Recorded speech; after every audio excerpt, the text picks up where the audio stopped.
Okay. అంటే వీళ్ళు అసలు రైస్ తినకూడదా? అస్సలు తినకూడదని చెప్పను. కానీ ఆల్రెడీ డయాబెటీస్ వచ్చిన వాళ్ళు, ఆల్రెడీ మెడిసిన్స్ వేసుకుంటున్న వాళ్ళు స్టార్టింగ్‌లో ఈ డిటాక్స్ టైంలోను కొన్ని రోజుల వరకు ఈ పాలిష్ చేసిన రైస్ అనేవి ముట్టుకోలేము. ఒక 5 రోజులైతే అసలు రైస్ అలాంటివి ఏమి ఉండవు. తర్వాత బ్రౌన్ రైస్ ఉంటుంది కదా, కొంచెం కాకపోతే ఒక 150 గ్రామ్స్ రైస్ అంతే. ఇంతే రైస్, ఒక చిన్న ఒక గిన్నె ఉంటే ఒక కటోరీ రైస్ అన్నమాట, అంతే ఉడికించింది. అంత రైస్కి కూరగాయలు ఎక్కువ పెట్టుకుని తినడం, అన్నీ తినొచ్చు.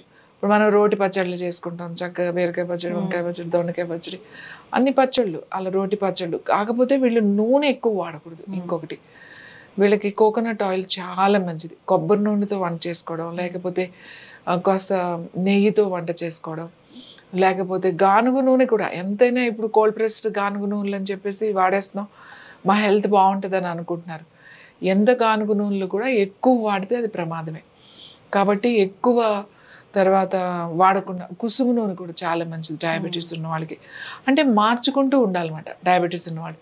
ఇప్పుడు ఈ నెల కొంచెం, లేకపోతే ఒక వారం రోజులు కుసుమ నూనె వాడారు, ఒక వారం రోజులు నువ్వుల నూనె, ఒక వారం రోజులు కొబ్బరి నూనె, అలా ఫ్రెష్గా ఉన్న నూనెలు వాడుకుంటూ ఉంటే ఇప్పుడు ఎంత ఈజీ అయిపోయింది అని అంటే, మన ఇంట్లోనే మనం అప్పటికప్పుడు తీసుకున్న ఆయిల్స్ కూడా వచ్చేసినాయి, మెషిన్స్, మన గ్రైండర్ లాగా ఆయిల్ మిషన్స్ వచ్చేసినాయి. ఆయిల్స్ ఏరో ½ కేజీ కేజీ ఆయిల్ తీసుకున్న అట్లా కూడా చాలామంది వాడుకుంటున్నారు.